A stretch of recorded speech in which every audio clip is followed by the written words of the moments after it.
มีหนึ่งคนคิดถึงหาเพียงแต่เจ้าห่วงเพียงแต่เจ้าบ่มีพลางลืม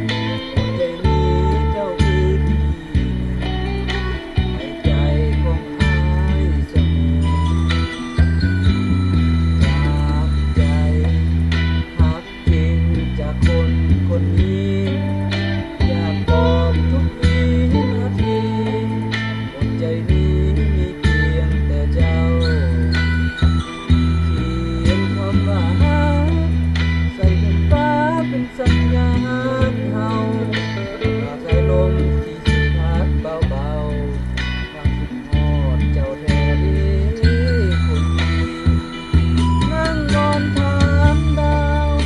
ตอนนี้เจ้าเป็นจังใดเจ้าทุกข์หรือว่าสุขใจฝากคำนี้ไปให้ดาวช่วยบอกว่ามีคนคิดถึงทุกนาทีใจยังคิดฮอดจะรักเจ้าไปตลอดทุกคำที่บอกกันมาจากใจบอกกับฟ้าว่ารักคงดีที่สุดเลยหาที่หนึ่งเลยบ่เคยรักใครเท่าดีบอกเอาหมดท้องฟ้าว่ามีคนส่งหาไปช่วยบอกเขาให้เข้าใจว่ามีหนึ่งคนคิดถึ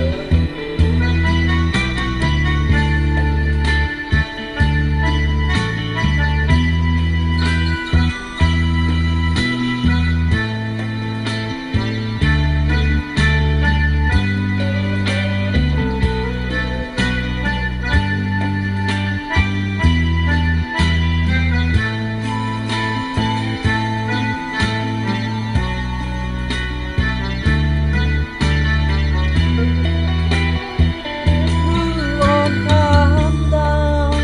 ตอนนี้เจ้าเป็นจังใดเจ้าทุกข์หรือว่าสุขใจฝากคำนี้ไปให้ดาวช่วยบอกว่ามีคนคิดถึงทุกนาทีใจยังคิดฮอดอยากรักเจ้าไปตลอ